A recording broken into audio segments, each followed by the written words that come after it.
السلام علیکم ورحمۃ اللہ وبرکاتہ۔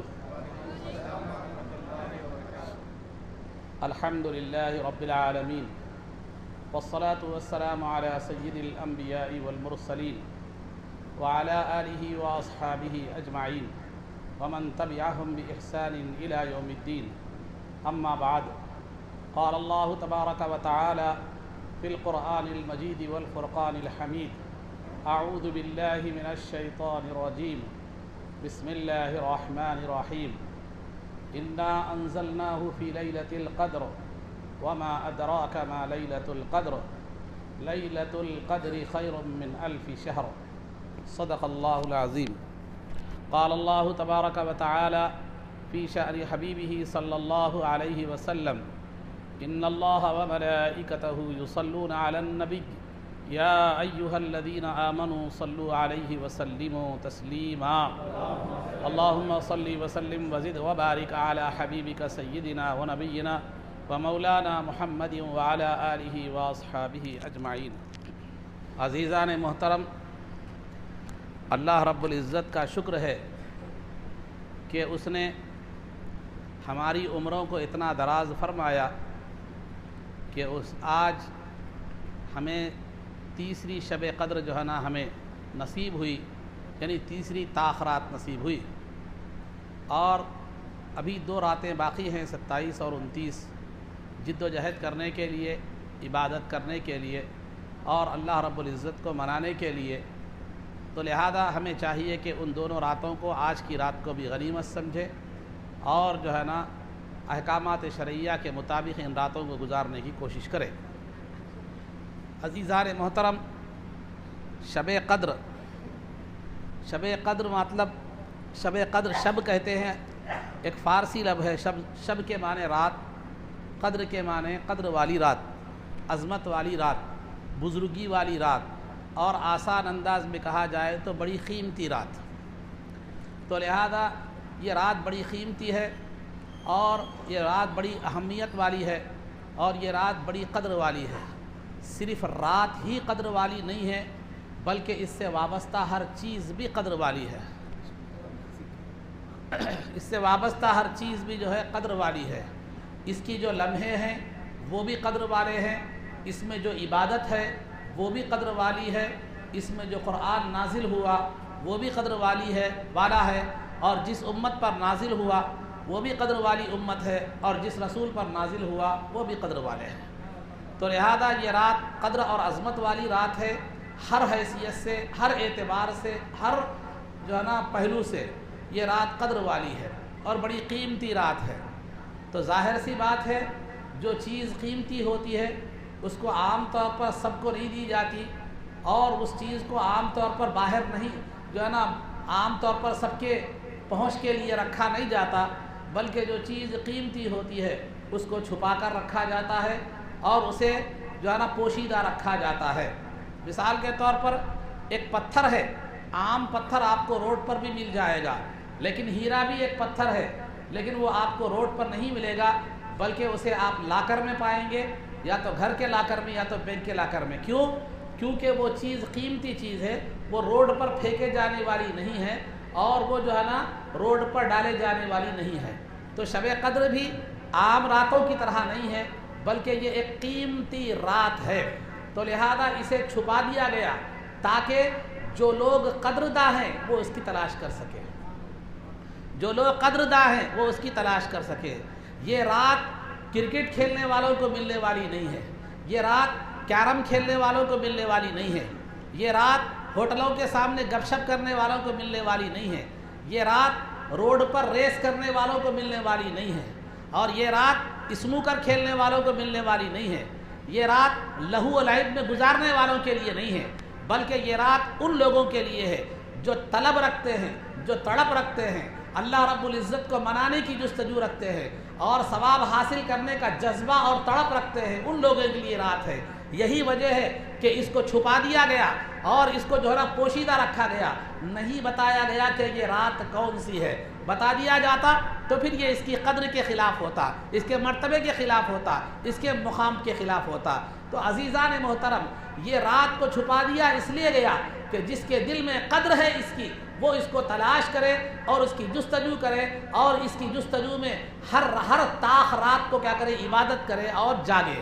اور نتیجہ کیا ہوتا ہے، جو لوگ قدرداں ہوتے ہیں اور اس کی تلاش میں ہر طاق رات کو جاگتے ہیں، تو اللہ رب العزت ان راتوں کو جاگنے کا ثواب بھی عطا فرمائے گا، ان کی عبادتوں کا ثواب بھی عطا فرمائے گا۔ اگر شب قدر مل جائے تو اس کا ثواب بھی عطا فرمائے گا، پھر اس کی جستجو میں جو انہوں نے جاگا تھا وہ جستجو کا ثواب بھی عطا فرمائے گا۔ جو جستجو انہوں نے کی تھی، 21 کو جاگا تھا، 23 کو جاگا تھا، 25 کو جاگا تھا، 27 کو جاگا تھا، 29 کو جاگا تھا، تو یہ جستجو، یہ تڑپ جو تھی، اللہ رب العزت اس کی جو ہے نا وہ عطا فرمائے گا۔ تو لہذا یہ جو ہے قدر والی چیز ہے، تو قدر والی لوگوں کے لیے ہی ہے یہ، اور قدردار لوگوں کے لیے ہی ہے۔ جو لوگ قدر نہیں کر سکتے یہ ان کے لیے نہیں ہے، اس کو جو ہے نا سوائے ان کے محرومی اور بدنصیبی کے کچھ بھی نہیں ہے۔ یہی وجہ ہے کہ سرکار دو عالم صلی اللہ علیہ وسلم نے حدیث شریف میں واضح طور پر فرما دیا، فیہ لیلۃ خیر من الف شہر، کہ رمضان میں جو ہے نا ایک ایسی شب ہے، ایک ایسی رات ہے جو 1000 مہینوں سے زیادہ بہتر ہے، اور جو اس کو پا لیا وہ خوش نصیب ہے، جو اس سے محروم ہو گیا وہ بد نصیب ہے۔ تو لہذا جو قدرداں ہیں وہ خوش نصیب ہے، اور جو محروم ہے وہ بد نصیب ہے، اور جو لہو و لعب میں، دنیا داری میں یا کسی اور چیز میں پڑھ کر جو ہے نا گنوا دیے، تو پھر جو ہے نا یہ اس کے محروم ہے۔ اگر ہمارے پاس مزاج یہ ہے کہ اگر ایک کے ساتھ ایک آفر لگ جائے، اگر کسی دکان پر یہ آفر لگ جائے کہ ایک جنس کے ساتھ دوسرا فری ہے، ایک ٹی شرٹ کے ساتھ دوسرا ٹی شرٹ فری ہے، یا ایک جوڑے کے ساتھ دوسرا جوڑا فری ہے، یا ایک سوٹ کے ساتھ دوسرا سوٹ فری ہے، تو پھر ہمارے خواتین، نوجوان، ہر ایک کی وہاں پر لائن لگ جائے گی۔ تو ایک کے ساتھ ایک فری ہے تو یہ حال ہے، ایک کے ساتھ 1000 فری ہے تو اس کا کوئی اعتبار نہیں ہے، ایک کے ساتھ 1000 کا فری ہے تو اس کا کوئی اعتبار نہیں ہے۔ اور یہ آفر صرف اللہ رب العزت ہی دے سکتا ہے، کائنات کی کوئی چیز یہ آفر نہیں دے سکتی۔ کیوں؟ اس لیے کہ یہ کیسا، یہ غفلت کیوں ہے؟ اس لیے کہ ہمیں اس کی قدر نہیں ہے، اس لیے بھی کہ ہمیں وہ چیز نظر نہیں آتی۔ یہاں ایک کے بدلے میں ایک نظر آ رہا ہے، یہاں ایک کے بدلے میں 1000 نظر نہیں آ رہے ہیں، لیکن یہ کب نظر آئیں گے؟ جب آنکھ بند ہوگی، حشر کا میدان ہوگا اور وہاں نامہ اعمال کا ذخیرہ دیکھیں گے، تو پھر وہاں سمجھ میں آئے گا کہ اللہ کا شکر ہے کہ میں نے اس کی قدر کی اور آج اس کا نتیجہ مل گیا۔ تو لہذا عزیزان محترم، مسلمان ایمان کی شان، مومن کی شان یہ بتلائی گئی، یؤمنون بالغیب، وہ غیب پر ایمان رکھتے ہیں، وہ غیب پر ایمان رکھتے ہیں۔ اللہ نے بتلا دیا، سرکار نے بتلا دیا کہ یہ 1000 مہینوں سے زیادہ بہتر ہے، اور اس میں جاگنا ہے، اس میں عبادت کرنا ہے، اس کو غفلت میں نہیں گزارنا ہے۔ تو جس کا ایمان جتنا مضبوط ہوگا، اللہ اور اس کے رسول کے قول پر اتنا اعتماد ہوگا اور وہ اتنا جو ہے نا کوشش کرے گا۔ جس کا ایمان جتنا مضبوط نہیں ہوگا، بات پر بھی بھروسہ نہیں ہوگا اور کوشش بھی کم ہو جائے گی، کیونکہ فطرت انسانی ہے، کسی بھی چیز کا جو ہے نا آپ کو معاوضہ اور اجر ملنے کا یقین ہو تو جستجو بھی ویسی ہی ہوتی ہے، اجر اور یقین نہ ہو تو پھر جستجو میں بھی کمی آتی ہے۔ تو اللہ اور اس کے رسول کی بات پر یقین جتنا کامل ہوگا اتنا زیادہ جستجو بھی ہوگی اور اتنی زیادہ کوشش بھی ہوگی۔ نہیں، ایمان تو لا لیے، لا الہ الا اللہ پڑھ لیے، محمد الرسول اللہ پڑھ لیے، لیکن وہ اعتماد، وہ یقین اللہ اور اس کے رسول کی باتوں پر نہیں ہے، تو پھر نہ کوئی جستجو ہوگی، نہ شب قدر کی قدر ہوگی، نہ کسی اور چیز کی قدر ہوگی۔ تو خلاصہ کلام یہ ہے کہ جس طرح سونے کی قدر سونار ہی زیادہ بہتر جانتا ہے، تو ہیرے کی قدر جوہر ہی زیادہ بہتر جانتا ہے، تو شب قدر کی قدر بھی وہی لوگ زیادہ جانتے ہیں جنہیں اللہ اور اس کے رسول کی بات پر یقین ہے، اور جنہیں آخرت کی کامیابی کی جن کے اندر کیا ہوتی ہے، جستجو ہوتی ہے۔ ایک آدمی تھا، ایک محاورہ آپ پڑھے ہوں گے، پڑھے فارسی بیچے تیل، آپ محاورہ پڑھے ہیں، پڑھے فارسی بیچے تیل۔ یہ محاورہ اصل ایسا نہیں ہے، فارسی نہیں ہے، پارس ہے، پڑھے پارس بیچے تیل، پڑھے پارس بیچے تیل، اصل محاورہ یہ ہے۔ تو کیا مطلب محاورے کا؟ پارس ایک قیمتی پتھر ہوتا ہے، ایک قیمتی، جیسے ہیرا سمجھیے آپ، ایک قیمتی پتھر ہوتا ہے۔ تو ایک آدمی کے پاس وہ پتھر رکھا ہوا تھا، اور وہ پتھر اتنا قیمتی تھا، اتنا قیمتی تھا کہ اس کی 7 پشتیں اس کو کھا سکتی تھی، بیٹھ کر کھا سکتی تھی، لیکن وہ پتھر کو رکھ کر وہ دن تمام محنت کرتا، تیل بیچتا، وہ بیچتا، اس کو معلوم ہی نہیں ہے کہ وہ پتھر کی قیمت کیا ہے۔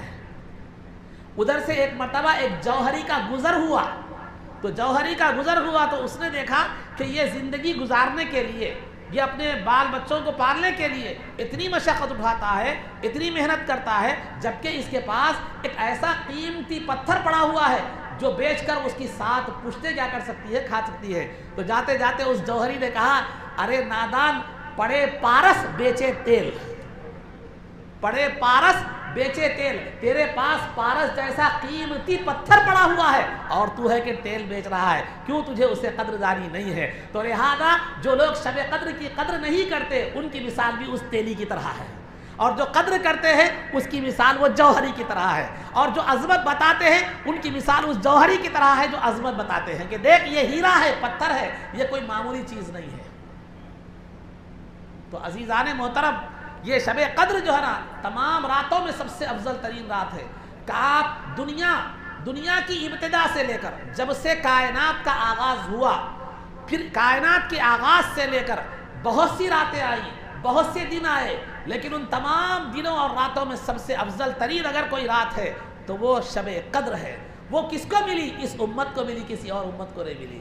اللہ چاہتا تو حضرت آدم علیہ السلام کی امت کو بھی دے سکتا تھا، موسیٰ علیہ السلام کی امت کو بھی دے سکتا تھا، عیسیٰ علیہ السلام کی امت کو بھی دے سکتا تھا، لیکن اللہ رب العزت نے وہ شب قدر جو عطا فرمائی وہ حضور اکرم صلی اللہ علیہ وسلم کی امت کو عطا فرمائی، کیونکہ اللہ یہ امت کو اللہ نے قرآن میں خیر امت سے یاد فرمایا، تمام امتوں میں بہترین امت۔ جب اللہ نے اسے بہترین امت کا نام دیا تو اس کو جو بھی عطا کیا گیا وہ سب سے بہتر عطا کیا گیا، جو بھی عطا کیا گیا سب سے بہتر عطا کیا گیا۔ رسول دیا گیا تو سب سے بہتر رسول، قرآن دیا گیا سب سے بہتر قرآن، شریعت دی گئی سب سے بہتر شریعت، اولیاء دیے گئے سب سے بہتر اولیاء، ہر امت سے بہتر اولیاء، اور دن بھی دیا گیا، جمعہ کا دن سب سے بہتر دن دیا گیا، رات بھی دی گئی سب سے بہتر شب قدر دی گئی، اور زمانہ بھی جو دیا گیا اس امت کو سب سے بہتر زمانہ دیا گیا، زمانہ بھی جو دیا گیا سب سے بہتر زمانہ دیا گیا۔ موسیٰ علیہ السلام کے زمانہ ہے، عیسیٰ علیہ السلام کا زمانہ گزرا، 1,00,000 تقریباً 24,000 انبیاء علیہم الصلوۃ والتسلیم کا زمانہ گزرا، لیکن امت محمدیہ صلی اللہ علیہ وسلم کو وہ زمانہ دیا گیا جو کائنات، جو قیامت کے قریب والا زمانہ ہے، جو دنیا کے اختتام کا زمانہ ہے، دنیا کے ختم ہونے کا زمانہ ہے۔ اب آپ بولیں گے دعوت ختم ہوئی بات کہے کیا اچھا، جب دنیا ختم ہو رہی ہے تو پھر کیا اچھا زمانہ ہو سکتا ہے؟ وہ دنیا تو ختم ہو رہی ہے، اس میں اچھائی کیا ہے؟ تو عزیزان محترم، علماء اکرام بیان فرماتے ہیں کہ یہ زمانہ اس امت محمدیہ صلی اللہ علیہ وسلم کا زمانہ جو ہے 2 طرح سے اچھا ہے، جسمانی اعتبار سے بھی، فزیکلی مادی جسمانی اعتبار سے بھی، اور روحانی اعتبار سے بھی، جسمانی اعتبار سے بھی، روحانی اعتبار سے بھی۔ جسمانی اعتبار سے یہ ہے کہ آج آپ کو سعودی عرب جانے کے لیے جو ہے صرف 3 سے 5 گھنٹے میں آپ کیا ہے سعودی عرب چلے جا سکتے ہیں، یہاں سے جانے کے لیے تھوڑی دور میں آپ کیا چلے جا سکتے ہیں۔ ایک زمانہ تھا، میں ہمارے بچپن کی بات بول رہا ہوں، دلی میں چاند دکھتا تھا یا خبر ہی رہتی تھی، آپ لوگ بھی سنے ہوں گے۔ ایک مرتبہ کوسگی میں عید ہو رہی، دوسرے دن جو ہے نا محم نگر میں عید ہو رہی، ٹیکنالوجی نہیں تھی، سمجھے، آکاش وانی سے خبر ملتی تو عید، نہیں تو نہیں، نہ عید کے چاند کا پتہ نہ رمضان کے چاند کا پتہ۔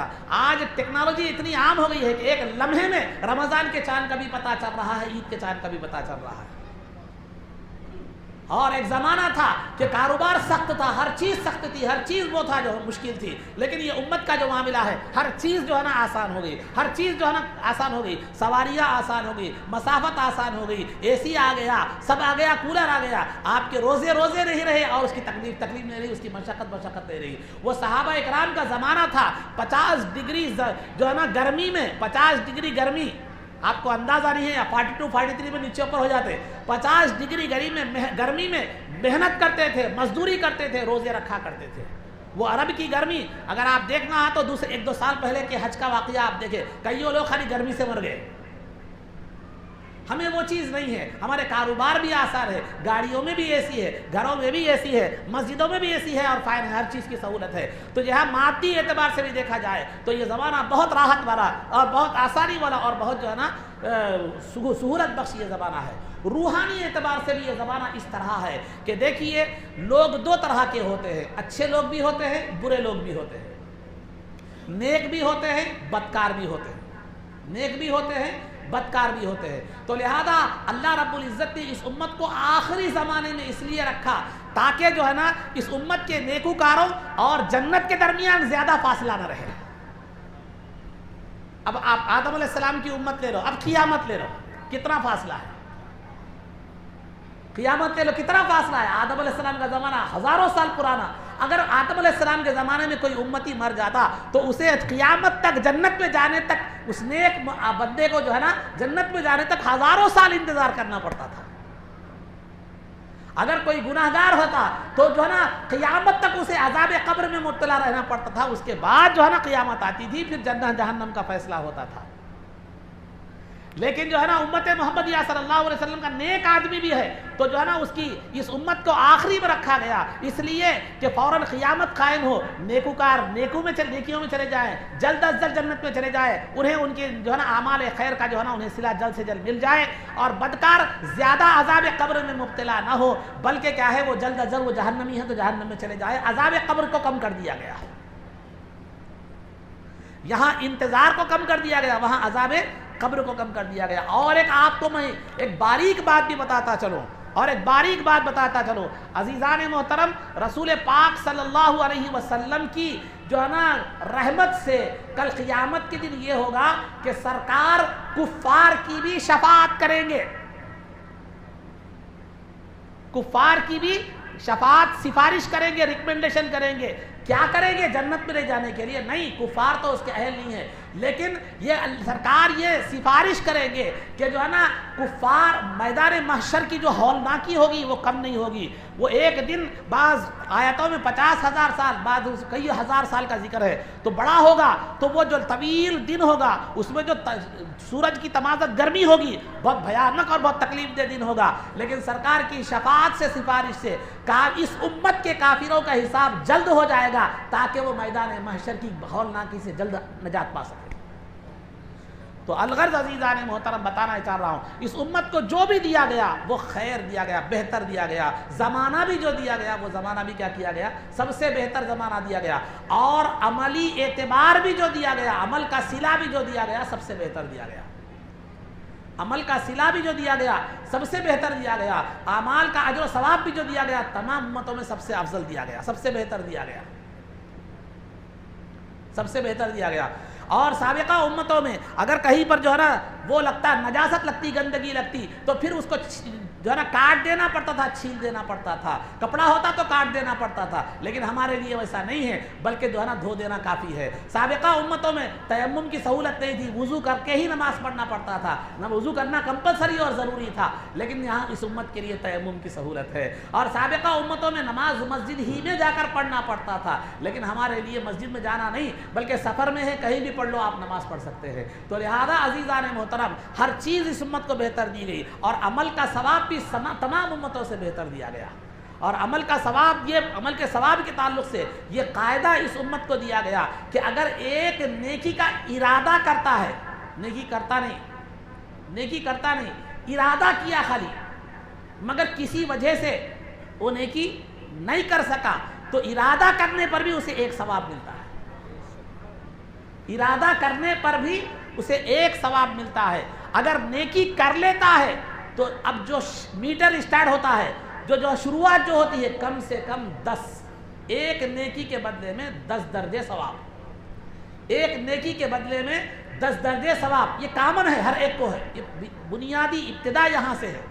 ایک نیکی کے بدلے میں 10 درجے ثواب، پھر 10 درجے ثواب. اب جو آدمی اللہ اور اس کے رسول کو راضی کرنے کا، خوش کرنے کا جتنا زیادہ جذبہ رکھے گا تو ایک نیکی کا ثواب 700 درجے ہوتا ہے. ایک نیکی کا بدلہ 700 درجے. پھر اتنا ہی نہیں بلکہ اللہ رب العزت نے اس کے آگے حد ختم کر دی، فرما دیا واللہ یضاعف لمن یشاء، کہ اگر کوئی بندہ حد درجے اللہ کو راضی کرنے کے جذبے سے نیکی کرتا ہے تو پھر اللہ رب العزت وہاں حدود ختم کر دیتا ہے، ایک نیکی کا بدلہ بے حساب عطا فرماتا ہے. یہ عام نیکیوں کی بات ہے، اور سال کے 12 مہینے کی بات بتا رہا ہوں، 11 مہینے کی، یہ عام بات بتا رہا ہوں. یہ ایک کسی مخصوص سیزن کے کا معاملہ نہیں ہے، بلکہ رمضان کا معاملہ، عام بات بتا رہا ہوں میں. پھر اس کے بعد یہ قاعدہ رکھتے ہوئے رمضان کا مہینہ جب آتا ہے تو پھر یہ نیکیوں کا یہ رکھتے ہوئے بھی جو ہے نا ایک نفل کا ثواب پھر جو ہے نا ایک فرض کے برابر دیا جائے گا. اور پھر وہ ثواب میں وہ ذہن میں رکھیں 10 700 بے حساب، 10 700 بے حساب. پھر ایک فرض کا ثواب 70 درجے دیا جائے گا، اس میں بھی وہ حساب رکھے کہ کم از کم 10 درجے 700 درجے اس سے زیادہ ہے۔ پھر رمضان میں یہ بڑا معاملہ بڑھ گیا، الگ ہو گیا۔ پھر اس کے بعد اور آگے آئیے شب قدر میں تو اور ہی معاملہ یہاں ہو گیا کہ وہ ایک بھی ہے، 700 بھی ہے، فرض بھی ہے، نفل کا ثواب فرض کے برابر، فرض کا ثواب 70 درجے، پھر اس کے بعد وہ ثواب باقی رکھتے ہوئے ایک رات کی عبادت کا ثواب 1000 مہینوں سے زیادہ بہتر ہے۔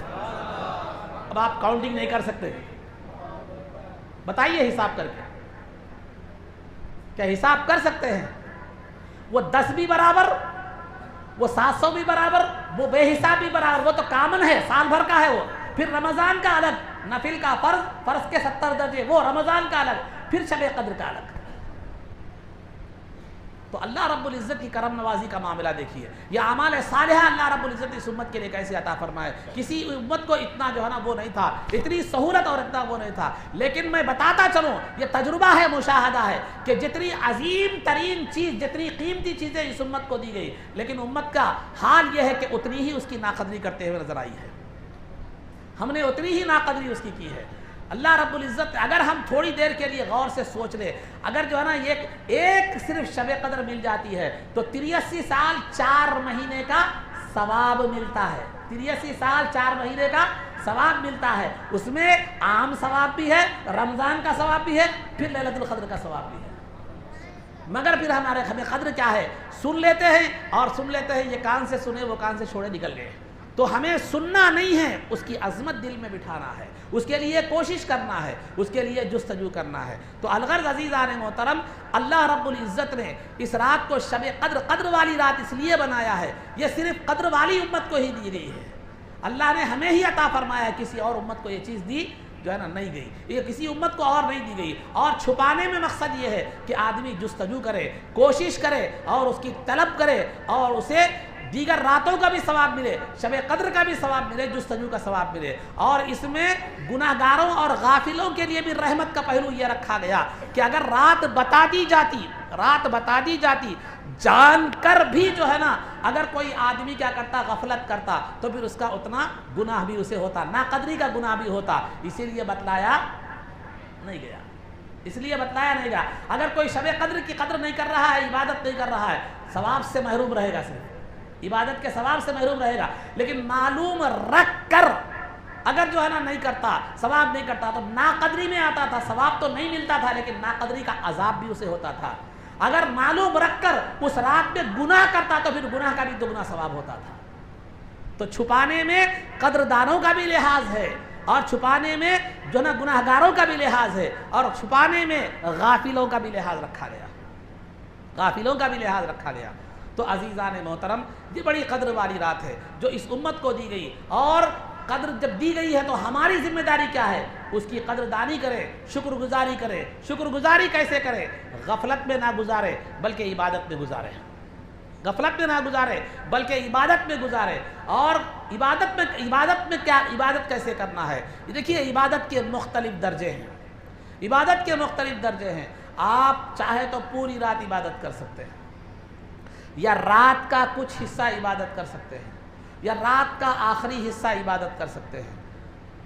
تو جیسے مثال کے طور پر عبادت کا جہاں تک معاملہ ہے، آپ عبادت ایک طرح کی نہ کریں، صرف نماز ہی پڑھتے چلے جا رہے ہیں، نہیں، نماز بھی پڑھیے، کچھ دیر نماز بھی پڑھیے، صلاۃ التسبیح ہو، تہجد ہو، جو بھی ہو، کچھ دیر قرآن بھی پڑھیے، کچھ دیر استغفار بھی کیجیے، کچھ دیر دعا بھی کیجیے، کچھ دیر درود شریف بھی پڑھیے، اور مرحومین کی زیارت بھی کیجیے۔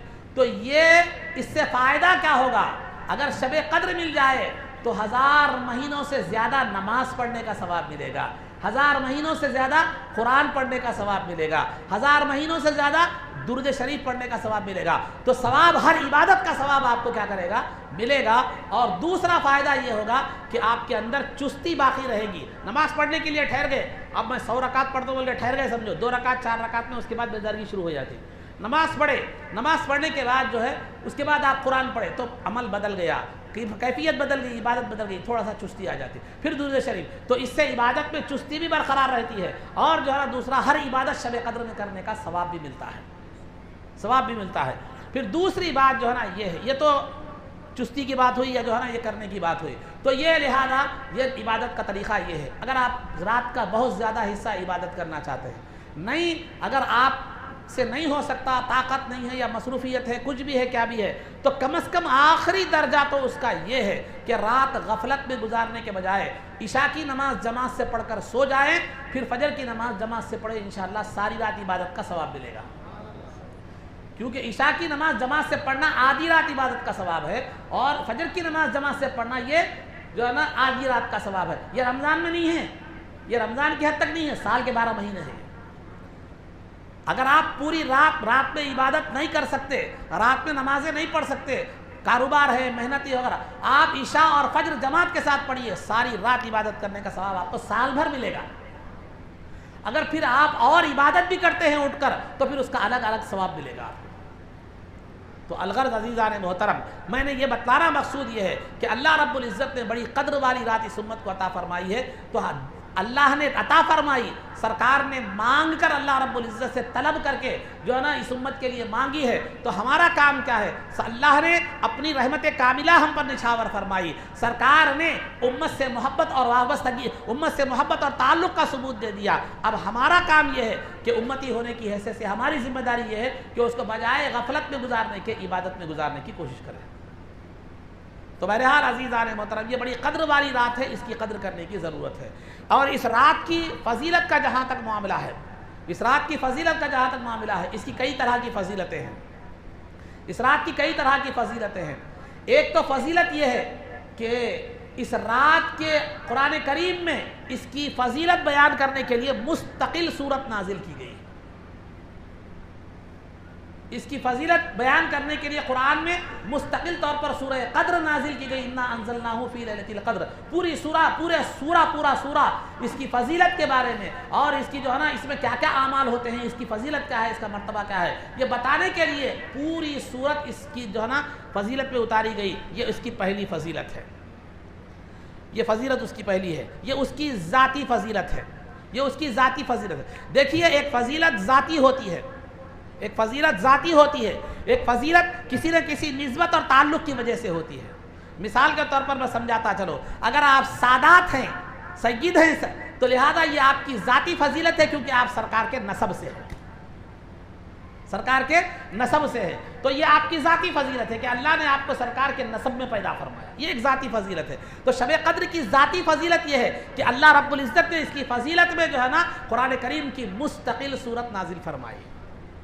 اب پھر دوسری فضیلت کیا ہے؟ انا انزلناہ فی لیلۃ القدر. دوسری فضیلت نسبتی فضیلت ہے, دوسری فضیلت نسبتی فضیلت ہے. نسبتی فضیلت کا مطلب قرآن کے نازل ہونے کی نسبت کی وجہ سے اسے فضیلت حاصل ہے. چونکہ قرآن اس میں نازل ہوا, اس میں نازل ہوا قرآن.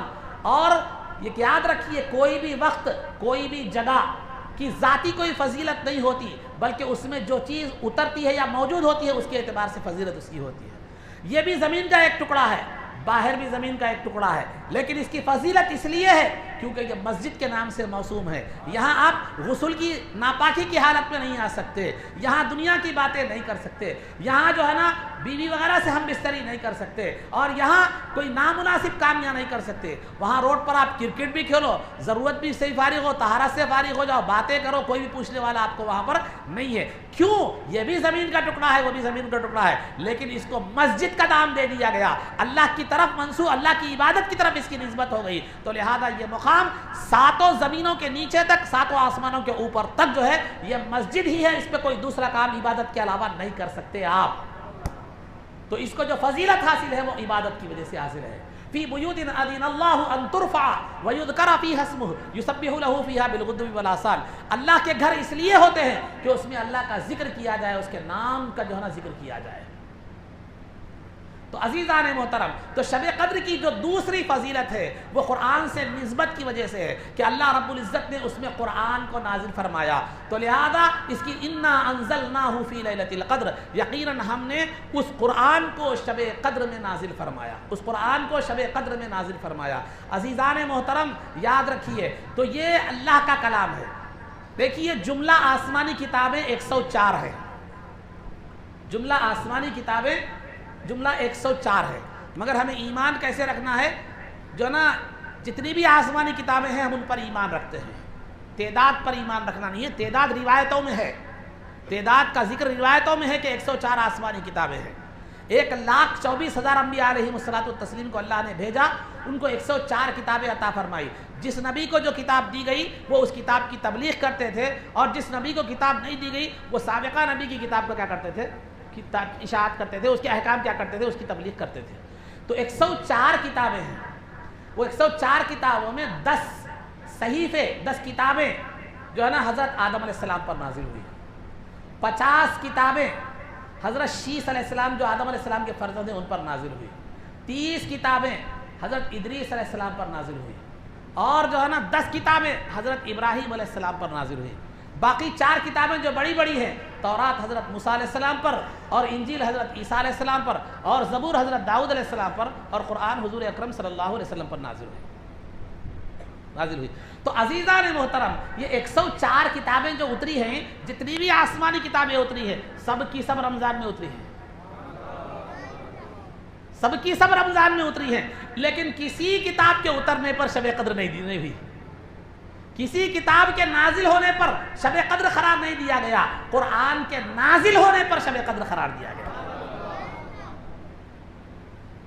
تورات بھی رمضان میں اتری، ابراہیم علیہ السلام کو جو صحیفے دیے وہ بھی آسمانی کتابیں ہیں، یہ بھی آسمانی کتابیں ہیں۔ میں نے ابھی بتایا تھا آپ کو کہ جو ہے نا یہ امت خیر امت ہے، اسے جو بھی چیز دی گئی سب سے بہتر دی گئی۔ تو قرآن کی ہی ایک مثال آپ لے لیجئے، قرآن تمام آسمانی کتابوں سے کئی اعتبار سے بہتر ہے۔ ایک اعتبار تو یہ ہے کہ دوسری آسمانی کتابیں بھی رمضان میں اتری، لیکن وہ رات شب قدر نہیں ہوئی اور دن عید قرار نہیں پایا، لیکن قرآن نازل ہوا تو وہ رات شب قدر ہوئی۔ اور قرآن یہ زمین پر نازل نہیں ہوا، لوح محفوظ سے دنیا کے آسمان پر اترا تو شب قدر نازل ہوئی، شب قدر قرار پائی۔ تو لہذا دیگر کتابیں بھی نازل ہوئی، لیکن شب قدر یا یوم عید نہیں ہوا، قرآن نازل ہوا تو جو ہے نا یہ شب قدر بن گئی۔ پھر دوسری بات یہ ہے کہ پوری کتابیں جو ہے نا ڈائریکٹ انبیاء علیہم الصلوۃ والتسلیم کو دی گئی، ڈائریکٹ آسمان سے زمین پر اتاری گئی، لیکن قرآن کو لوح محفوظ سے دنیا کے آسمان پر پہلے اتارا گیا،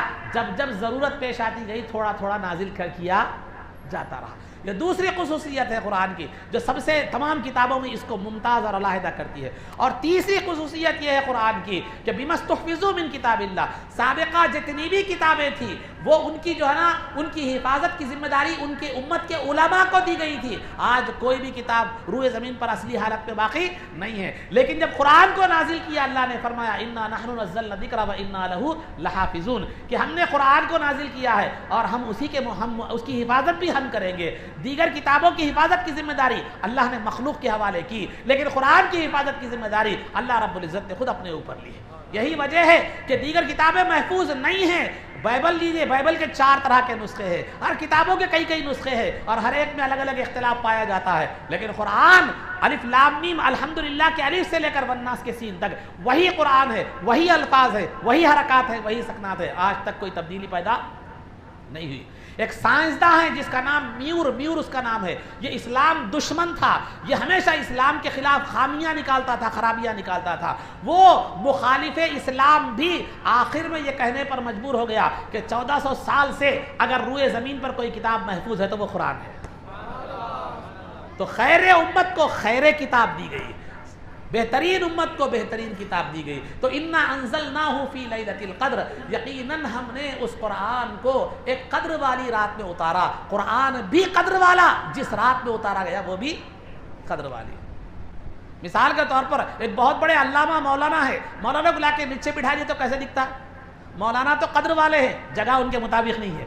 اگر آپ کوئی عالم دین کو بلاتے ہیں، مہاراجہ کرسی لاتے ہیں مولانا کو بٹھانے کے لیے، کوئی جو ہے نا ان کے لیے یہ کرتے ہیں، کیوں؟ ذات کے لحاظ سے مقام بھی ہونا چاہیے، ذات کے لحاظ سے مقام بھی ہو۔ تو لہذا قرآن ایک عظمت والا کلام تھا، تو اللہ رب العزت نے اس کے نزول کے لیے قدر والی رات کا انتخاب فرمایا۔ تو لہذا قرآن بھی قدر والا، اور جو ہے نا وہ مقام وہ رات جو تھی وہ بھی قدر والی، اور ساری امتوں کو نہیں اتارا بلکہ امت محمدیہ پر اتارا، کیونکہ یہ امت بھی سب سے زیادہ قدر والی ہے۔ اور دیگر رسولوں پر نہیں اتارا، سرکار پر اتارا، کیونکہ یہ رسول سرکار کی ذات تمام رسولوں میں سب سے زیادہ قدر والی ذات ہے۔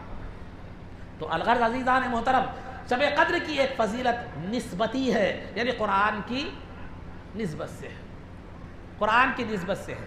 دوسرا لیلۃ القدر خیر من الف شہر، کہ جو ہے نا قدر کی جو رات ہے، قدر کی جو رات ہے وہ 1000 مہینوں سے بہتر ہے۔ دیکھیے ہر چیز کے اعتبارات ہوتے ہیں، آپ سے بہتر ہے، آپ سے بہتر ہے، تو کس اعتبار سے بہتر ہے؟ ایجوکیشن کے اعتبار سے، خوبصورتی کے اعتبار سے، صحت کے اعتبار سے، ٹیلنٹ کے اعتبار سے، کس اعتبار سے؟ وہ اعتبارات آدمی کے ہر الگ الگ رہتے ہیں، انہوں سے بہتر ہے مطلب کسی نہ کسی چیز میں۔ تو یہاں بتایا، یہ تو کہا گیا کہ لیلۃ القدر خیر من الف شہر، 1000 مہینوں سے زیادہ بہتر ہے لیلۃ القدر، لیکن کس اعتبار سے بہتر ہے وہ نہیں بتایا گیا، کس اعتبار سے بہتر ہے یہ نہیں بتایا گیا، کہ دیکھو ذات کے اعتبار سے، لمحات کے اعتبار سے، قرآن کے نزول کے اعتبار سے، یا عمل کے اعتبار سے، یا کس اعتبار سے؟ تو بتلایا گیا اعتبار ہی ختم ہے یہاں پر، ہر اعتبار سے لیلۃ القدر افضل ہے، یہاں اعتبارات ختم، اعتبار کی گنجائش نہیں ہے، یہاں اعتبار کا کوئی وہ جناب وہاں پر کوئی گنجائش ہی نہیں ہے، بلکہ لیلۃ القدر ہے 1000 مہینوں سے بہتر، 1000 مہینوں سے بہتر ہے تو ہے، وہ کس اعتبار سے نہیں، ہر اعتبار سے، ہر اینگل سے، ہر پہلو سے، ہر اعتبار سے کیا ہے معلوم ہوا؟ 1000 مہینوں سے بہتر ہے، 1000 مہینوں سے بہتر ہے۔ اب 1000 مہینوں سے بہتر ہے، 1000 مہینے تو سمجھ میں آ رہے، 1000 مہینوں سے بہتر یہ تعداد بتلا دیا گیا، 1000 کا ذکر کر دیا گیا، پھر جو ہے نا بہتر بتلایا گیا، کتنی بہتر ہے نہیں بتلایا گیا۔ 1000 مہینوں سے بہتر میں تو 2000 ہے، 3000 ہے، 4000 ہے، 5000 ہے، 10000 ہے، نہیں، 1000 کا ذکر کر دیا گیا، آگے بہتر بتلا دیا گیا، وہ بہتر کی حد نہیں بیان کی گئی، بہتر کی حد بیان نہیں کی گئی۔ یہ 1000 کا ذکر ہماری عقلوں کو سمجھانے کے لیے، خیر کا بہتر کا ذکر وہ اللہ کی عنایت کو بتلانے کے لیے ہے، یہ تمہیں سمجھانے کے لیے ہے، تمہیں ترغیب دینے کے لیے ہے، تمہیں اس رات کو غفلت کے بجائے عبادت میں گزارنے کے لیے تمہیں 1000 کا لفظ ذکر کیا گیا، ورنہ ثواب کے یہ 1000 کا ذکر تمہاری ترغیب کے لیے ہے۔ جہاں عطا کا معاملہ ہے وہاں حد ختم ہو گئی، کیونکہ لامحدود ذات لامحدود عطا فرمانے والی، لامحدود ذات لامحدود بغیر کسی حد کے عطا کرنے والی ہے۔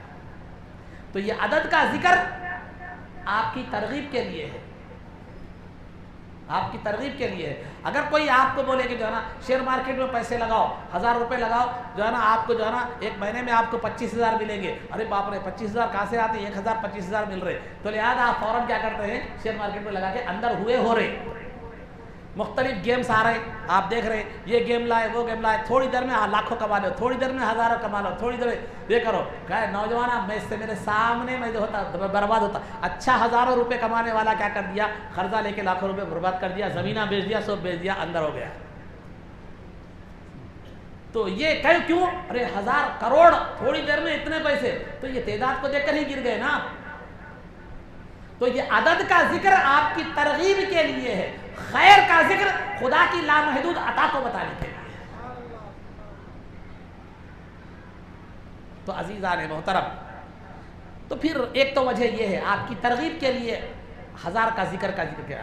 دوسری وجہ یہ ہے 1000 کا ذکر کرنے کی، سابقہ زمانے میں ایک اصطلاح تھی، مثال کے طور پر اگر آپ ایک 10 سال کسی مدرسے میں پڑھتے ہیں تو عالم کی سرٹیفکیٹ ملتی ہے آپ کو، نا اتنے سال کا کوئی کام کرتے ہیں تو یہ آپ کو ایک لقب ملتا ہے، یہ کرے تو یہ ملتا۔ سابقہ زمانے میں اگر کوئی 1000 مہینے عبادت کرتا تو اس کو عابد کا لقب ملتا، اس کو کیا کرتا؟ عابد کا لقب، عبادت گزار، عابد مانا عبادت گزار، تو عابد کا لقب اسے 1000 مہینے اگر کوئی مستقل عبادت کرتا، پابندی سے عبادت کرتا تو وہ عابد کا لقب ملتا۔ ٹھیک ہے وہاں عمریں بڑی تھی، 500 سال 600 سال 700 سال 800 سال کی عمریں تھی، ایسے 1000 مہینے کتنے بھی جاؤ تو جناب وقت تھا، یہاں پوری عمر ملا کے 83 سال نہیں ہے۔ ایک آدمی کی عمر 500 سال ہے، ایک آدمی کی عمر 500 سال ہے، 500 سال میں سابقہ ایک میڈیم بتا رہا ہوں رینج میں، 500 سال ہے، 500 سال میں اسے بڑا ہونے کے لیے 15-20 سال نکال دیجیے آپ، اس کے بعد 83 سال اس کے لیے کوئی معنی نہیں رکھتے، 100 سال کے اندر ہی کیا ہو جاتا ان عابد بن سکتا۔ کتنے 83 سال ہوتے ہیں اس کے، 1000 مہینوں کے 83 سال۔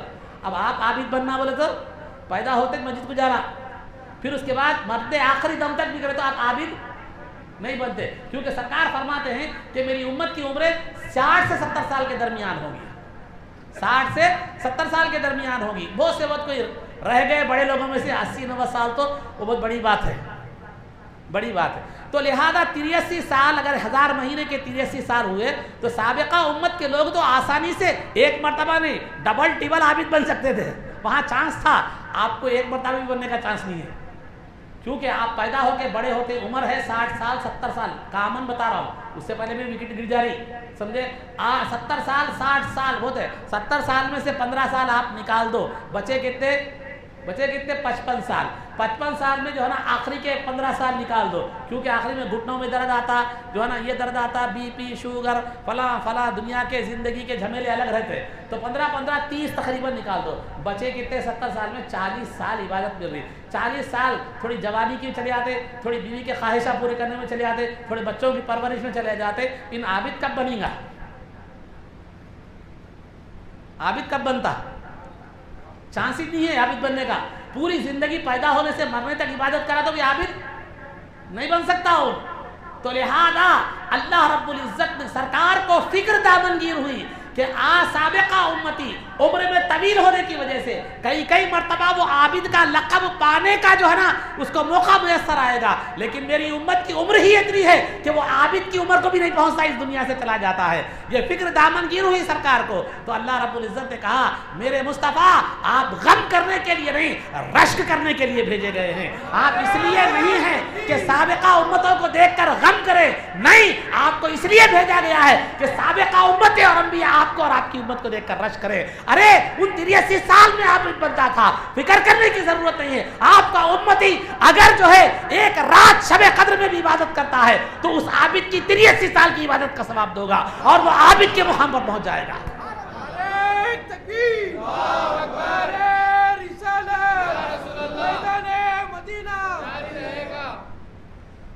تو عزیزان محترم، اللہ کا کرم، مصطفیٰ کی عنایت دیکھیے، پھر ہماری حیثیت کو دیکھیے، ہماری حیثیت کو دیکھیے، ہم گناہگاروں کے لیے کتنی کرم نوازی ہے۔ ہمارے میں کوئی خاصیت نہیں ہے، ہمارے میں کوئی جو ہے نا کوئی صلاحیت نہیں ہے، بس کرم اور نسبت ہے مصطفیٰ جان رحمت صلی اللہ علیہ وسلم کی۔ تو لہذا ایک سال میں، ایک رات میں عابد کا لقب آپ کو مل رہا، عابد کے مقام پر پہنچ رہے ہیں۔ جو سابقہ امتی 83 سال چل کر، 83 سال مشقت کر کے جو مقام کو پہنچتا تھا وہ صرف ایک رات میں پہنچ رہے ہیں۔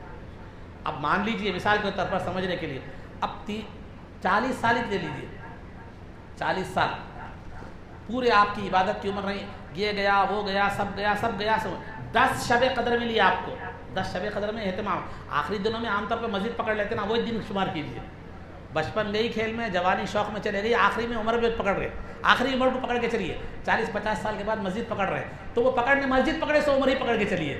10 سال میں اگر مسجد پکڑے، آپ پابندی عبادت کی پابندی کرے، 10 سال عبادت کی پابندی کرے، 10 سال اہتمام کرے، 10 شب قدر آپ کو مل جائے، تو وہ جو عابد 83 سال میں اگر اس کو 830 سال اگر اسے عمر دی جاتی تو اتنے مرتبہ جو عبادت کرتا تھا وہ صرف آپ کو 10 شب قدر میں مل رہی ہے،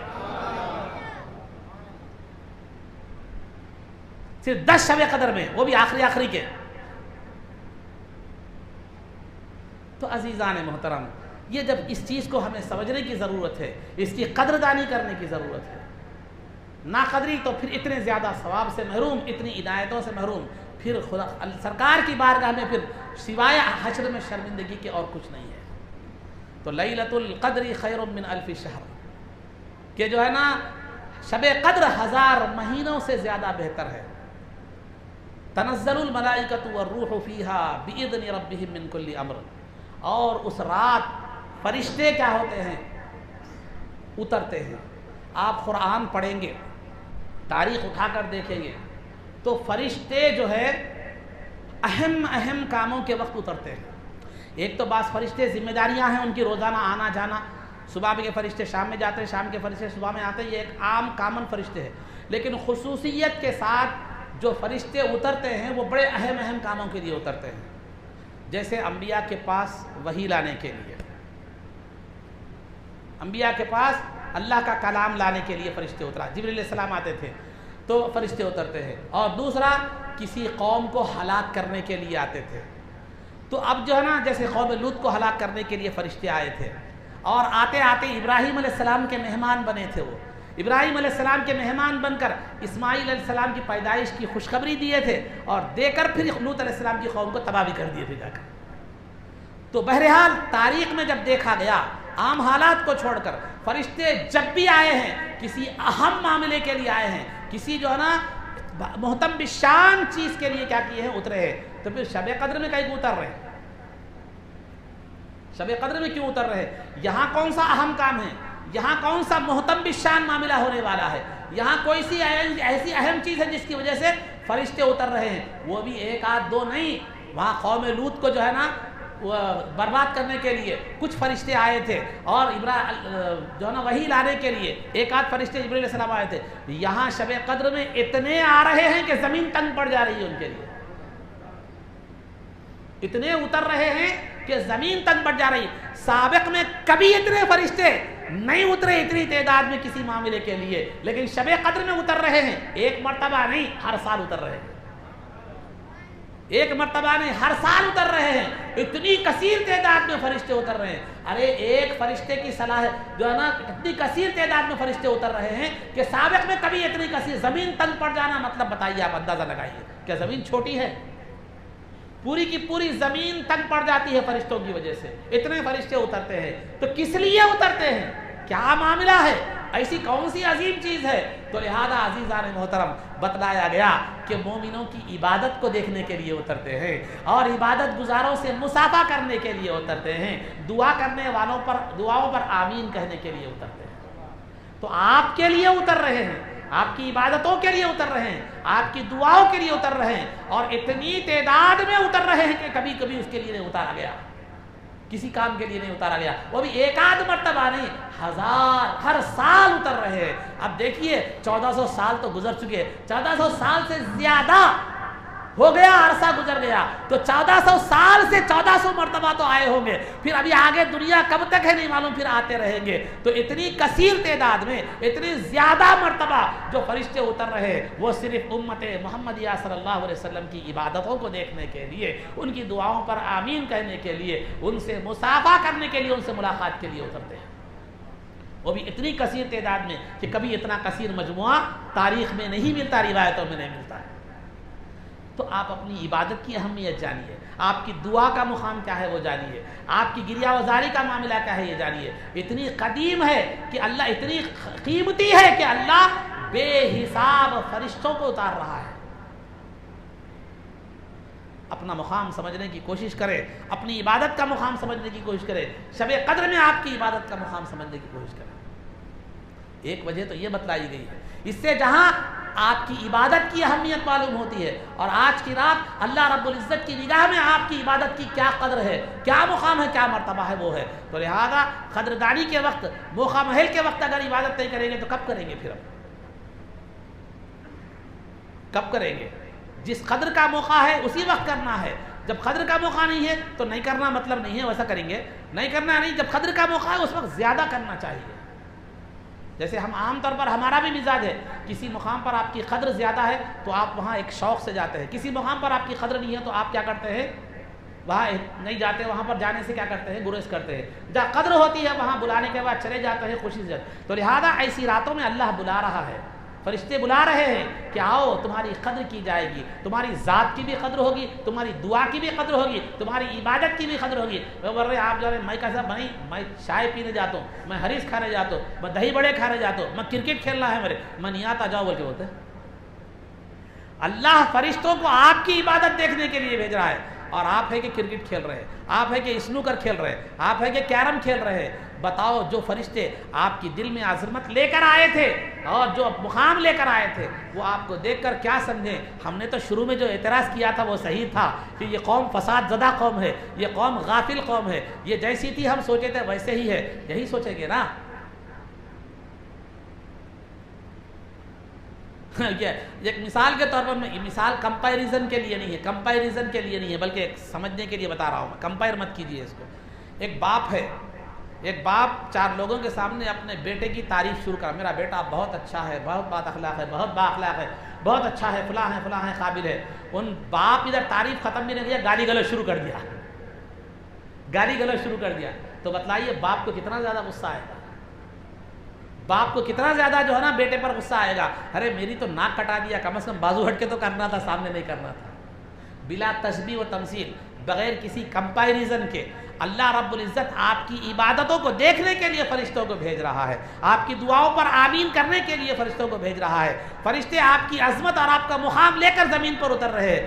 آپ دیکھیں تو جو ہے نا ہوٹلوں میں ہیں، آپ دیکھیں تو روڈوں پر ہے، آپ دیکھیں تو جو ہے نا کہاں پر جو ہے نا کھیل کے میدانوں میں ہیں۔ تو پھر کیا زندگی میں جو ہے نا یہی کل خبر میں یہی جواب دیں گے۔ کل قیامت کے دن 2 لوگ حسرت کرنے والے ہوں گے، ایک تو وہ جس نے نیک اعمال نہیں کیے وہ حسرت کرے گا، لیکن دوسرے وہ لوگ بھی حسرت کرنے والے ہوں گے جو نیک اعمال کیے ہوں گے، جو نیک اعمال کیے ہوں گے۔ ٹھیک ہے، جو نہیں کرے وہ بات سمجھ میں آ رہی، جو کیے وہ کیوں حسرت کریں گے؟ اس لیے کہ وہاں جب بے حساب اجر و ثواب دیکھیں گے تو کہیں گے کہ اور تھوڑی عبادت کرتا تو اچھا تھا، اور تھوڑی ریاضت کرتا تو اچھا تھا، اور تھوڑا جو ہے نا وقت اللہ کی عبادت میں لگاتا تو اچھا تھا۔ تو یہ وہاں حسرت کوئی کام نہیں آئے گی، وہاں حسرت کام جو ہے نا نہیں آئے گی۔ تو لہذا اس حسرت سے بچنا ہے تو پھر دنیا میں کوشش کرنا ہے۔ یہ دنیا کھانے پینے اور کھیل کود کے لیے نہیں بھیجی گئی۔ ہاں وہ یہ بھی ایک ضرورت ہے، وہ کر رہے ہیں، ٹھیک ہے، لیکن آپ کا اصل مقصد آخرت کی تیاری کرنا ہے، اس کے لیے کوشش کرنا ہے، اس کے لیے جستجو کرنا ہے۔ پھر آپ کو موقع دیے جانے والا نہیں ہے۔ یہ دنیا امتحان سے پہلے دیے جانے والے تعطیلات کی طرح ہے۔ تو جو طالب علم ان تعطیلات میں محنت کرتا ہے وہ امتحان میں بے خوف رہتا ہے، جو اس میں محنت نہیں کرتا وہ امتحان میں بغلے جھانکتا رہتا ہے، اس کے پرچوں کو دیکھتا رہتا ہے، اس کے منہ کو تکتا رہتا ہے۔ اگر آپ دنیا جو تعطیل آخرت کی تیاری کا وقت ہے، اگر اس میں اس کو غنیمت نہیں جانیں گے اور اس کو اللہ کی اطاعت میں نہیں گزاریں گے، آخرت کی تیاری میں نہیں کریں گے، تو کل قیامت کے دن ہولناکی آپ کا مقدر ہوگی۔ نیک لوگوں کو دیکھ کر نور کے ممبروں پر بیٹھے ہوئے ہوں گے، وہاں دیکھ کر سوائے رشک کرنے کے کچھ نہیں ہوگا۔ وہاں اللہ کی عنایتیں اور رحمتیں جو نیکوکاروں پر ہوگی وہ دیکھ کر سوائے افسوس کرنے کے کچھ نہیں ہوگا۔ لیکن وہاں افسوس کوئی فائدہ نہیں دے گا، کیونکہ پھر کوئی دوسرا موقع آنے والا نہیں ہے۔ دنیا کے امتحان کا سپلیمنٹری ہے، لیکن آخرت کے امتحان کا کوئی سپلیمنٹری نہیں ہے۔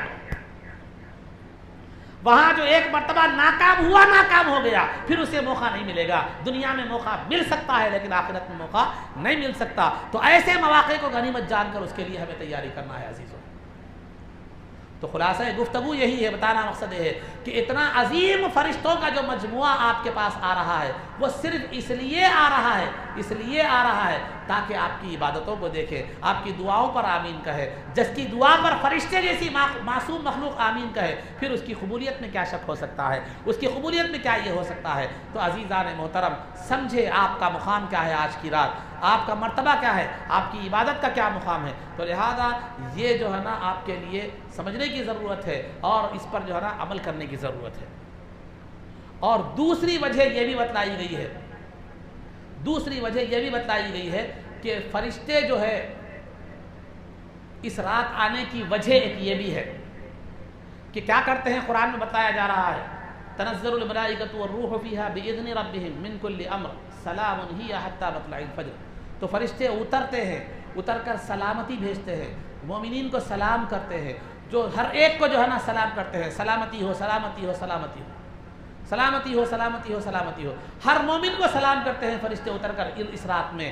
تو یہ اس لیے سلامتی ایک تو عبادتوں کو دیکھنے کے لیے، دعاؤں پر آمین کہنے کے لیے آتے ہیں، پھر دوسرا سلامتی بھیج کر یہ بتلاتے ہیں کہ جنت کا منظر دنیا میں پیش کیا جاتا ہے، جنت کا منظر دنیا میں پیش کیا جاتا ہے۔ شب قدر میں ہر سال جنت کا منظر دنیا میں پیش کیا جاتا ہے۔ وہ بولیں گے کیسا آپ، تو جو ہے نا وہ یہ کہ جنتی جب جنت میں جائیں گے، جنتی جب جنت میں جائیں گے تو جنت کے ہر دروازے سے فرشتے نکل کر سلام کریں گے، سلام علیکم طبتم فادخلوها خالدین، سلام علیکم بما صبرتم فنعم عقبی الدار۔ فرشتے ہر طرف سے نکل کر جو ہے نا سلام کریں گے۔ آخر میں اللہ رب العزت بھی سلامتی بھیجے گا، اللہ رب العزت بھی سلامتی بھیجے گا. تو وہ جنت میں جنتی جانے کے بعد جو سلامتی کا ماحول ہوگا، وہ سلامتی کا جو منظر ہوگا، وہ سلام کا جو ماحول ہوگا، وہ شب قدر میں دنیا میں قائم کیا جائے گا. اب فرق یہ ہوگا، یہاں ہر کوئی عام آدمی مشاہدہ نہیں کر سکے گا.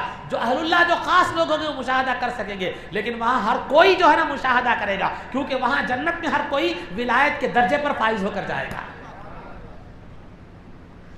کیونکہ جنت میں جب آدمی جاتا ہے تو عام حالت میں نہیں، ولی بن کر جاتا ہے، ولایت کے درجے پر فائز ہو کر جاتا ہے. تو وہاں حجابات ہٹ جاتے ہیں، فرشتوں کی سلامتی بھی نظر آتی ہے، ان کی آواز بھی سننے میں آتی ہے. لیکن یہاں گناہوں کے حجابات اور پردے ہیں، یہاں ابھی درجے ولایت پر نہیں ہے، اسی لیے وہ چیزیں پوشیدہ رکھی گئی ہے. لیکن ہمیں یہاں حکم یہ دیا گیا ہے کہ غیب پر ایمان رکھیں اور یقین رکھنا یہاں پر ہمارا کام ہے. یہاں مراقبہ ہے، وہاں مشاہدہ ہوگا. یہاں مراقبہ ہے، وہاں مشاہدہ. یہاں تصور ہے، وہاں دیکھنا ہوگا، وہاں دیدار ہوگا، ہر چیز کا دیدار ہوگا. اللہ ہے، یہاں ماننا ہے، قیامت میں دیدار ہوگا. جنت ہے، یہاں ماننا ہے، قیامت میں دیدار ہوگا. ثواب ہے، یہاں ماننا ہے، قیامت میں دیدار ہوگا. کیونکہ بندوں کے اعمال قیامت کے دن ایک جو ہے نا مخصوص شکل میں ظاہر ہوں گے. احادیث میں آتا ہے کہ کل قیامت کے دن سورہ بقرہ اور سورہ آل عمران جو ہے نا ابر کی شکل میں آئیں گے اور اپنے پڑھنے والے پر سایہ کریں گے. وہاں اعمال صالحہ صورت اختیار کر لیں گے. یہاں جو ہے نا سوچ، یہاں ماننا ہے، وہاں پر کیا ہے؟ دیدار ہے. تو عزیزان محترم، بتلانا یہ مقصود ہے. تو جنت کا ماحول ہر شب قدر میں ہوتا ہے، ہر شب قدر میں ہوتا ہے، لیکن دکھایا نہیں جاتا. یہاں ماننے کا حکم ہے، وہاں دکھایا جائے گا، وہاں دکھایا جائے گا. اور ایک بات، فرشتوں کو اتارنے کی اور ایک وجہ یہ بھی ہے کہ فرشتوں کو اتارنے کی ایک وجہ اور یہ بھی ہے کہ آپ جب کھڑے ہوں گے، مصعب کا تقریر سن لیے، دل میں جذبہ پیدا ہوا شب قدر میں عبادت کرنے کا، اس کے بعد کھڑے ہوئے ہیں تو اب آپ کے ذہن میں ہر ایک کی سوچنے کی کیفیت الگ رہتی، ہر ایک کا تصور کا خیال الگ رہتا، کسی کا مضبوط رہتا، کسی کا کمزور رہتا. اگر کوئی آدمی کھڑا ہو گیا، کھڑے ہو کر جو ہے نا دیکھا کہ فرشتے میری عبادت کو دیکھ رہے ہیں، فرشتے میری دعاؤں پر آمین کہہ رہے ہیں، اور فرشتے جو ہے نا میری عبادتوں کو دیکھنے کے لیے زمین پر اترے ہیں، تو پھر اب ظاہر سی بات ہے، فطرت انسانی ہے، کوئی دیکھ رہے ہیں تو زیادہ ایکٹیو ہو جاتا، دیکھ رہے ہیں تو ذرا زیادہ جو ہے نا بہتر انداز میں عبادت کرنے کی کوشش کرتا. کوئی دیکھ رہے ہیں تو عبادت میں ذرا کوتاہی کم نظر آتی. جو ہے نا ہم عام لوگوں کا دیکھتے ہیں کہ اگر جو ہے نا اکیلے مسجد میں نماز پڑھ رہے تھے، جلدی پڑھ کے بھاگنے کی چکر میں تھے، لیکن کوئی دیکھ رہا تو سجدہ بھی طویل ہو گیا، کوئی دیکھ رہا تو رکوع بھی طویل ہو گیا، کوئی دیکھ رہا تو خشوع و خضوع بھی بڑھ گیا. تو یہ تو عام لوگوں کو دیکھنے کا معاملہ ہے. لیکن جب یہ تصور قائم ہو، آج فرشتے میری عبادت کو دیکھنے کے لیے اترے ہیں، آج فرشتے جو ہے نا میری دعا پر آمین کرنے کے لیے رہے ہیں، یہ یقین دل میں پیدا ہو، تو پھر عبادت کی کیفیت بھی بدل جائے گی، عبادت کا طرز بھی بدل جائے گا، عبادت کا انداز بھی بدل جائے گا. تو لہذا وہ عبادت میں بہتری وہ آپ ہی کے لیے بہتری ہے، بھی اللہ رب العزت کا کرم ہے.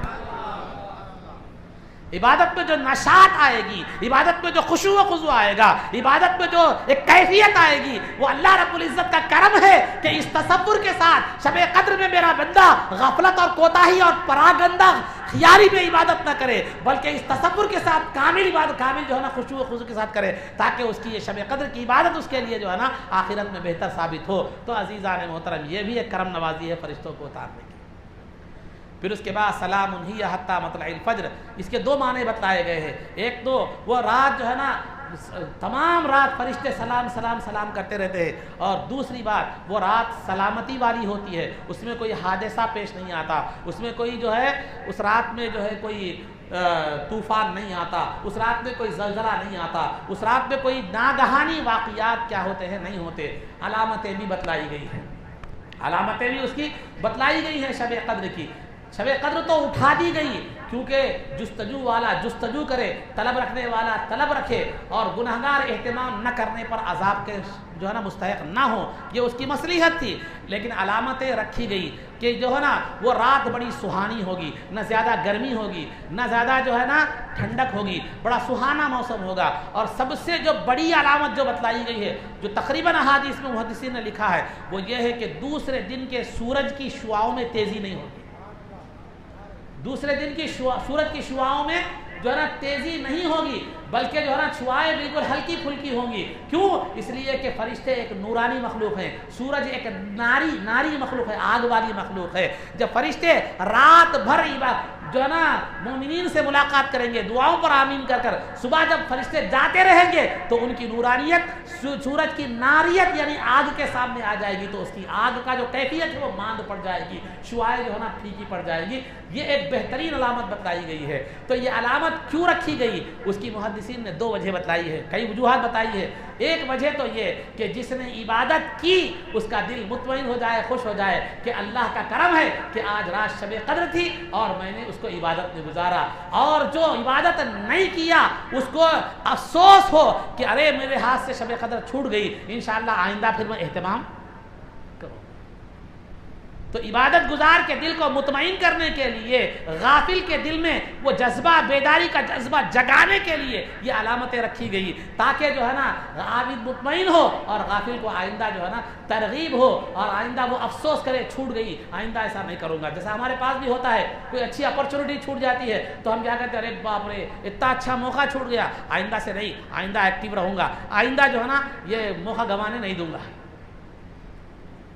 تو اس طرح یہ علامتوں میں بھی یہ مصلحت ہے, یہ علامتوں میں بھی یہ مصلحت رکھی گئی ہے. تو الغرض عزیزان محترم, خلاصہ گفتگو یہ ہے کہ یہ شب قدر, آج شب قدر ہے, آج ہے اور 2 راتیں ہیں, تو لہذا ان میں کوشش کرے اور جستجو کرے. اگر خدا نہ خواستہ ولو بالفرض شب قدر سابقہ 2 راتیں جو 21 اور 23 جو راتیں ہیں وہ 2 اگر مثال کے طور پر اگر مان بھی لیجیے ان دونوں میں شب قدر تھی, چلی گئی, اب یہاں سے آپ کو جو 3 راتیں ہیں اس میں شب قدر نہ بھی ملی تو کم از کم عبادت کا ثواب ملے گا, جستجو کا ثواب ملے گا, شب قدر کا نہ بھی ملا ہو. اور اگر جو ہے نا جنہوں نے کر لیا اب چھوٹ گئی ہوں گی بھائی بول کے شیطان بہکا دیا نہیں کرے, یہ بھی غفلت میں گزارے, تو عبادت کے ثواب سے بھی محروم ہو گئے, جستجو کے ثواب سے بھی محروم ہو گئے. تو شیطان جو ہے نا بہکانے کی کوشش کرتا ہے, تو لہذا جستجو کرے, عبادت کرے. کیا معلوم کہ اللہ رب العزت آج کی جستجو سے آئندہ کی توفیق عطا فرمائے. آج کی جستجو میں اگر نہ بھی ملے آپ کو شب قدر تو پھر اللہ رب العزت اس جستجو کا صلہ آئندہ شب قدر کی جو ہے نا اہتمام کی شکل میں کیا کرے گا, آپ کو عطا فرمائے گا. کیوں؟ کیونکہ حدیث میں سرکار فرماتے ہیں فَإِنَّ الْبِرَّ يَهْدِي إِلَى الْبِرِّ, ایک نیکی دوسری نیکی کی طرف لے جاتی ہے, ایک نیکی دوسری نیکی کی طرف لے جاتی ہے. تو الغرض عزیزان محترم, تو یہ جو ہے نا چند باتیں تھی, میری گزارشات تھی. تو لہذا خاص طور پر نوجوانوں سے میری گزارش ہے کہ سال بھر کھیلنا نہیں آتا. آپ دیکھیے شیطان آپ کو کیسے بہکاوے میں ڈال رہا ہے. سال بھر جتنا نہیں کھیلتے رمضان میں اتنا کھیلتے ہیں, سال بھر جتنا نہیں سوتے رمضان میں جو ہے نا اتنا زیادہ سوتے ہیں. جو ہے نا سیر کر کے سو رہے تو ظہر کوٹ رہے ہیں, بعض وقت ظہر کی جماعت چھوٹ جا رہی, بعض وقت کیا ہو رہا ہے معلوم ہے, نمازی چھوٹ جا رہی, جماعت چھوٹ جا رہی, بعض وقت آخری وقت میں پڑھ رہے. پھر کیا فائدہ ہے بھوکے رہنے کا. تو لہذا خاص طور پر سال بھر جو ہے نا, سال بھر جتنا ہم غفلت میں نہیں گزارتے, رمضان میں خاص طور پر اتنا غفلت میں گزارتے ہیں. سال بھر غفلت میں رہے تو رہے, لیکن غفلت میں کیا ہے معلوم, کام میں پڑھ کر سو کر یا ایسا, لیکن رمضان میں باضابطہ کھیل کود کر جاگتے ہوئے جرأت کے ساتھ کیا کرتے ہیں, مخالفت کرتے ہیں. تو شیطان نے جیسا مہینہ تھا ویسی جرأت پیدا کر دی. جتنا جو ہے نا فضیلت والا مہینہ تھا اتنی شدت کے ساتھ آپ کو اس مہینے کی فیوز و برکات سے کیا کر دیا, دور کر دیا.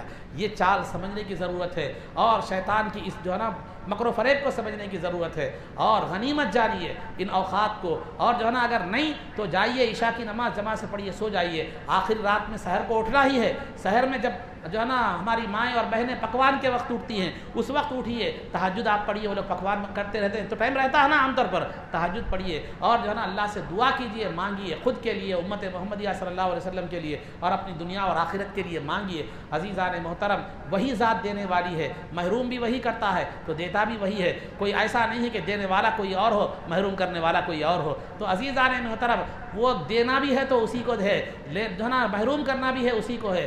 وہ ایک ہی ذات ہے جہاں سے ہر معاملہ ہونے والا ہے. تو لہذا اس سے وابستگی کو مضبوط کیجئے, انشاءاللہ دنیا میں سرخرو رہیں گے اور دنیا میں صاحب اقتدار رہیں گے. ولا تہینوا ولا تحزنوا وانتم الاعلون ان کنتم مؤمنین. تمہیں کمزور ہونے کی ضرورت نہیں ہے, غمزدہ ہونے کی ضرورت نہیں ہے. اور تم ہی دنیا میں سربلند رہو گے اگر بس شرط یہ ہے کہ تم اللہ اور اس کے رسول کے وفادار بندے اور جو ہے نا غلام بن جاؤ. تو یہ موقعوں کو غنیمت جانیے. جیسے دنیا میں ہم جو ہے نا موقعوں کو غنیمت جان کر دنیا حاصل کر لیتے ہیں, دنیا کا فائدہ اٹھا لیتے ہیں. یہ دنیا کا فائدہ چند روزہ ہے. یہ آفر کے کپڑے آج ہے کل پھٹ جاتے ہیں, یہ آفر کی جو چیزیں ہیں آج ہے کل ختم ہو جاتے ہیں. لیکن جو نیک اعمال آپ نے کیے ہیں وہ قیامت تک باقی رہیں گے اور ہمیشہ کے لیے آپ کے لیے جو ہے نا فیض رساں بنیں گے. تو لہذا میری گزارش یہ ہے کہ آج کی رات یہ طاق راتوں میں عبادت کیجیے, پھر اس کے بعد سال بھر بھی خاص طور پر نمازوں کے جماعت کا اہتمام کیجیے, بالخصوص عشاء کی اور فجر کی جماعت کا اہتمام کیجیے, تاکہ آپ کی ہر جو ہے نا رات شب بیداری میں گزرے, ہر رات عبادت میں گزرے, ہر رات بھر عبادت کا آپ کو ثواب ملے. پھر دیکھیے جب دنیا میں زندگی بہتر ہوگی, جب اللہ سے آپ تعلق کو جوڑ لیں گے, تجربے کی بات, بزرگوں کے تجربے کی بات بتا رہا ہوں, بندہ جب اللہ سے دل تعلق کو جوڑ لیتا ہے, عبادت سے تعلق کو جوڑ لیتا ہے, تو پھر دنیا خود بخود اس سے دور ہوتی چلے جاتی ہے, دنیا سے وہ کٹتا چلا جاتا ہے. وہ جو ہے نا جس طرح آدمی روشنی میں آنے کے بعد تاریکی سے دور ہوتا چلا جاتا ہے, تو لہذا نیکی کی طرف آنے کے بعد برائی سے اس طرح دور ہوتا چلا جاتا ہے. جس طرح تاریکی میں جاتا ہے تو جو ہے نا روشنی سے دور ہوتا چلا جاتا ہے, اسی طرح گناہوں سے اگر قریب ہوتا چلا جاتا ہے تو انسان ہدایت کے نور سے اور توفیق کے نور سے دور ہوتا اور محروم ہوتا چلا جاتا ہے. بس یہ مختصر زندگی ہے, اس میں کئی کی تو آدھے سے زیادہ گزر گئی, کئی کی جو ہے نا آخری اننگ چل رہی ہے اور کسی کی جو ہے نا ابھی شروع ہوئی ہے. تو بہرحال اس کو غنیمت جانیں. کس کی کیا معلوم کہ آئندہ شب قدر میں آج میں تقریر کر رہا ہوں, کل آئندہ ہو یا نہ ہو. آپ میں سے کتنے گزشتہ تھے آج نہیں ہیں, آج کتنے ہیں کل رہیں گے یا نہ رہیں گے. تو بہرحال جیسے آپ کو اگر موقع مل جائے وائی فائی استعمال کرنے کا آدھا گھنٹہ, تو آپ وائی فائی سے کیسا استفادہ کرتے ہیں؟ فون اپڈیٹ کر لیتے ہیں, سسٹم اپڈیٹ کر لیتے ہیں, ای میلز بھیجنا ہے تو بھیج لیتے ہیں. وہ موقع کو غنیمت جان کر وہ جتنا بھی موقع ملا وائی فائی سے پورا استفادہ کرنے کا کوشش کرتے ہیں. تو یہ دنیا بھی آپ کے لیے وائی فائی ہے. آخرت کے سسٹم کو اپڈیٹ کر لیجئے, آخرت کے معاملات کو صحیح کر لیجئے اور آخرت کو سدھار لیجئے. پھر آپ کی آخرت بہتر ہوگی. پھر دنیا سے جب جائیں گے تو کوئی غم نہیں ہوگا, دنیا سے جب جائیں گے تو کوئی جو ہے نا فکر نہیں ہوگی, بلکہ دنیا سے جاتے رہوں گے تو خوشی ہوگی کہ کب روح اس جسم سے نکلے, اس جیل خانے سے جا کر میں اللہ کی بارگاہ میں کیا ہو جاؤں, حاضر ہو جاؤں. یہ کیفیت پیدا ہونا ہے. اللہ والوں کا معاملہ یہی تھا, کیونکہ حدیث میں ہے الدنیا سجن المؤمن و جنت الکافر, کہ جو ہے نا دنیا مومن کا قید خانہ ہے اور کافر کی کیا ہے معلوم ہے, جنت ہے. تو لہذا مومن جب کسی آدمی کے جو ہے نا رہائی کی ڈیٹ متعین ہو جاتی ہے, کوئی جیل خانے میں تھا, کورٹ نے فیصلہ سنا دیا کہ 15 اگست کو تجھے رہا کر دیا جائے گا. جیسے جیسے رہائی کے دن قریب آتے ہیں تو وہ بیوی بچوں سے ملنے کی خوشی میں, جیل سے آزادی کی خوشی میں بے چین رہتا ہے کہ کب جو ہے نا میں جب آزاد ہو جاؤں, اپنے گھر والوں سے ملوں اور آزادی کی جو ہے نا لطف سے لطف اندوز ہو جاؤں. اللہ والوں کا معاملہ بھی ایسے ہی ہوتا ہے. جو اللہ کے نیک بندے جن کی زندگیاں اللہ کی عبادتوں میں گزرتی ہیں, اس کی فرما برداری میں گزرتی ہے, دنیا سے جب جانے کا وقت آتا ہے تو انہیں خوشی ہونے لگتی ہے. جو وقت قریب آتا ہے ان کی خوشی میں اضافہ ہوتا چلا جاتا ہے, کیونکہ موت کے ذریعے, موت کے ساتھ ہی روح کے نکلتے ہی اللہ کی بارگاہ میں حاضری ہوگی اور وہاں جا کر اللہ رب العزت کا دیدار نصیب ہوگا, اس کی عنایتیں ہوں گی, اس کی رحمتیں ہوں گی. تو لہذا الموت جسر یوصل الحبیب الی الحبیب, کہ موت ایک پل ہے جو ایک محبوب کو دوسرے محبوب سے ملا دیتی ہے. تو محبوب سے ملاقات کی گھڑیاں جو قریب آتی چلے جاتی ہیں, خوشی بڑھتی چلے جاتی ہے, بے چینی بڑھتی چلے جاتی ہے. اللہ والوں کا معاملہ بھی ایسے ہی ہوتا ہے کہ وہ دنیا سے جب جانے کا وقت قریب آتا رہتا ہے تو وہ خوش ہوتے رہتے ہیں, کیونکہ اللہ سے ملاقات, سرکار سے ملاقات کا وقت قریب آتا ہے.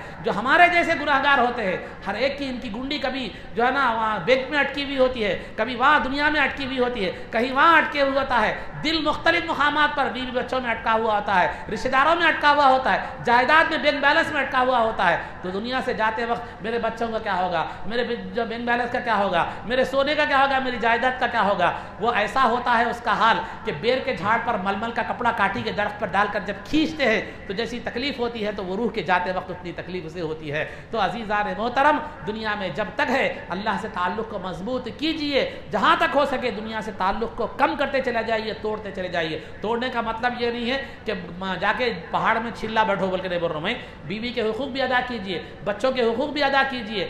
دنیا میں رہیے لیکن ایسے رہیے جیسے پانی میں تیل کا خطرہ رہتا ہے, گھل جاتا نہیں, اپنی شناخت باقی رکھتا ہے. دنیا میں رہیے, تعلق اللہ سے جوڑیے, دست بکار دل بیار, دست ہاتھ تو کام میں لگا رہے، جسم تو کام میں لگا رہے، بیوی کے حقوق بھی ادا ہوتے رہے، بچوں کے حقوق بھی ادا ہوتے رہے، سب کچھ دنیا کے کاروبار چلتے رہے، لیکن دل یار کی طرف رہے، اللہ رب العزت کی طرف رہے، نماز کی طرف رہے، روزے کی طرف رہے، کار خیر کی طرف رہے، تو پھر یہ بے تعلقی دنیا سے جب ہوتی چلی جائے گی، اللہ سے تعلق جڑتا چلا جائے گا، تو دنیا خود بخود جو ہے نا دنیا دل سے نکلتی چلی جائے گی، دنیا سے تعلق کمزور ہوتا چلے گا، ٹوٹتا چلا جائے گا۔ اسی کو کہتے ہیں زہد کہتے ہیں، اسی کو کہتے ہیں پرہیزگاری کہتے ہیں، کہ دنیا سے جب دل ٹوٹ جائے اور حق سے جڑ جائے، اللہ رب العزت سے جڑ جائے، تو پھر وہ مقام جب بندے کا آتا ہے تو دنیا بھی بہتر ہوتی ہے، پھر آخرت میں جانے کے لیے وہ بے چین اور بےتاب رہتا ہے، قبر کا گڑھا بھی اس کے لیے جو ہے نا جنت کی کیاری بن جاتا ہے، اور حشر کی ہولناکی بھی اس کے لیے